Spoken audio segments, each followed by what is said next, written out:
Everyone. How we doing today? So yesterday, down over 1,000 points. Kind of a scary number when you say it out loud. When you realize it was only 3%. Well, 3% is meaningful. I don't know about you, but saying 3% drop versus 1,000 point drop, just numerically speaking, 3% feels smaller, even though they're absolutely the same thing. But pretty interesting. I know there's a bunch of folks uh, kind of following the whole buy the dips, sell the rips um, mantra, which I think is interesting. It's worked. A choppy market has worked for traders. Good morning, Hector. How are you? Has worked for traders, but I think yesterday was different.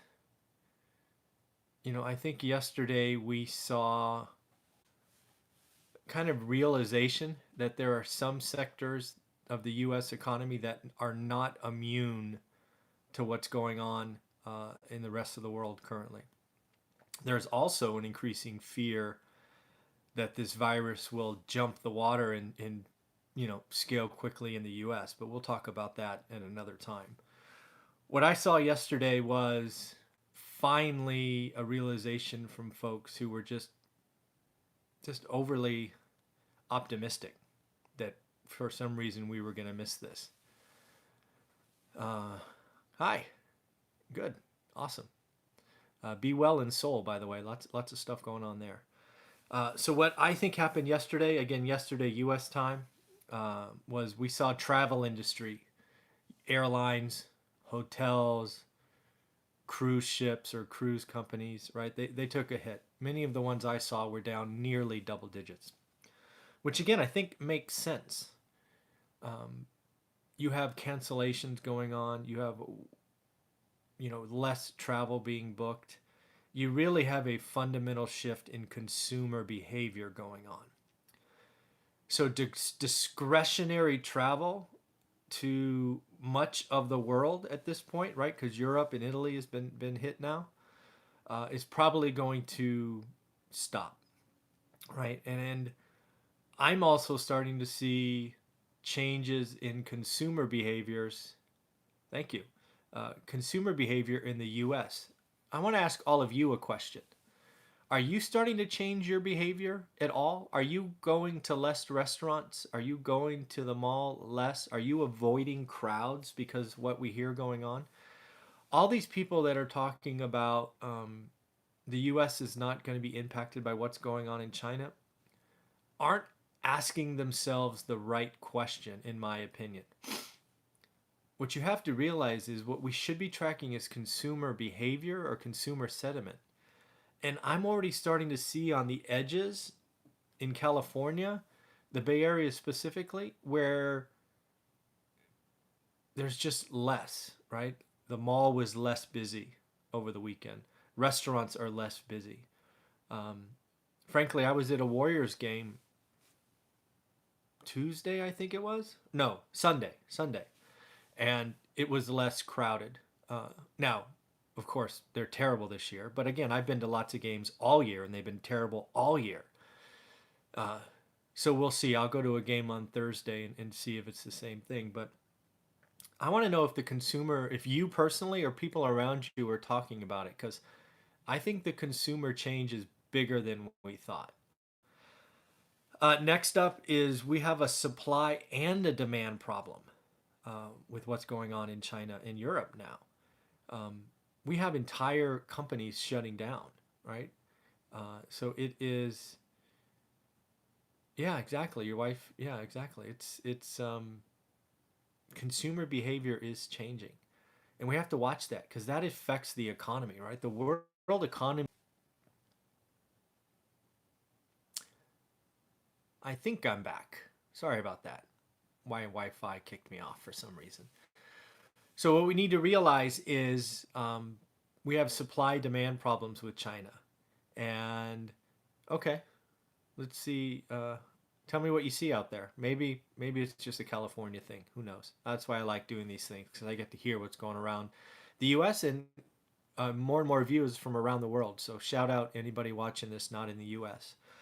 So tell me what's going on, right? Because China is a big demand, but also they're a supply. When their factories shut down, I think yesterday I talked about there was a toy manufacturer saying that they may be out of toys by Easter. All right, so this is real stuff. And then the last one that's really getting crushed are banks, right? Financial institution banks are not being able to make their same kind of profits with interest rates continually falling. So um, it's really, really something we need to be watching. So again, we need to watch the consumer behavior. Let's all watch it together. Let us know if you're changing your behavior. Let us know if you just hear chatter of others changing their behavior, because I think it's going on a lot more than we know. I know just in my household, my wife is less likely to go out places, and that's unusual to say the least. So let's figure it out. Next up, Case Shiller. I don't know if you saw this, but it came out with Q4 or December, I should say. Sorry, December reports saying the U.S. was up again nationally at 3.8%, off at 3.5% in November. So it's accelerating, at least at the appreciation level. Phoenix took the number one spot at 6.5% year on year. Charlotte up 5.3 for number two, and Tampa up 5.2. Again, all of those numbers being year on year. So pretty interesting. Nationally, the U.S. housing stock is up 59% since the 2012 low, and actually 15% above. Yes, definitely a blip if the U.S. isn't hit. But 15% above the pre-financial crisis, which is kind of interesting because I didn't know that actually. Because when I look at Fresno's housing stock, where I invest every day, we're still 30% below the peak, which probably says more about how nutty the peak was than anything else. But it is an interesting fact. That first house we sold was, call it 260, and I think today it's valued at like 185. So Fresno is still 30% below, maybe, if I do the math in my head real quick. So pretty interesting to see that the nation is up 15% from the 2012 low. I thought that was interesting. Next up, Virgin Galactic is supposedly jumping again today, which I think is interesting. I know nothing about the stock. I know nothing about the company. All I know is this feels like one of those ultimate momentum plays. They have earnings coming out. I saw a headline. I don't know if it's today or tomorrow, but I'm willing to put $1 on it that they're down after earnings. Right? This is it just so feels like the .com craziness that you buy before the earnings and sell. Right? Buy the rumor, sell the news. Man, this just feels weird. I don't know if you saw this, but Jeffries actually came out and said that there is a increasing chance that there's a large U.S. outbreak that rattles the market. This is the kind of stuff that's going to affect the average consumer, right? If the average consumer sees this report, they're going to adjust behavior, and then that ripples through, and then pretty soon companies are cutting earnings, companies are having layoffs. It's all about the consumer. And then next up, looks like there's a big debate tonight. I'm guessing, the last debate, everybody attacked Bloomberg. He is injured and not performing as well, I guess, as he probably hoped. So my guess is everybody goes after Bernie Sanders today, and this is the last chance for many of them to kind of lay claim before Super Tuesday. And my guess is Bernie comes out of this unscathed. He's a professional politician. He knows how to debate. He's not going to be rattled by everybody shooting at him. And it looks like it's going to be Bernie against Trump. A socialist versus a capitalist, and you could lay whatever labels you want on them too, but they are diametrically opposed.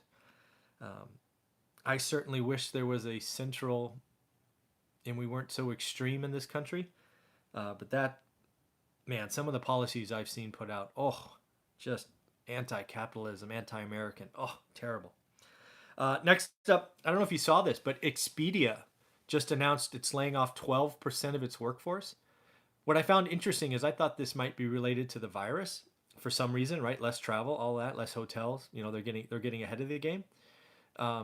Yeah, I never thought of socialist like a self-proclaimed socialist. It's not like the other side is calling a socialist. He calls himself a socialist and an independent. He's not even a Democrat. What the heck? I don't get it. But anyways, back to Expedia. They're going to cut 12% of the workforce because of 2019 results, which I found pretty interesting. So again, lots of stuff going on.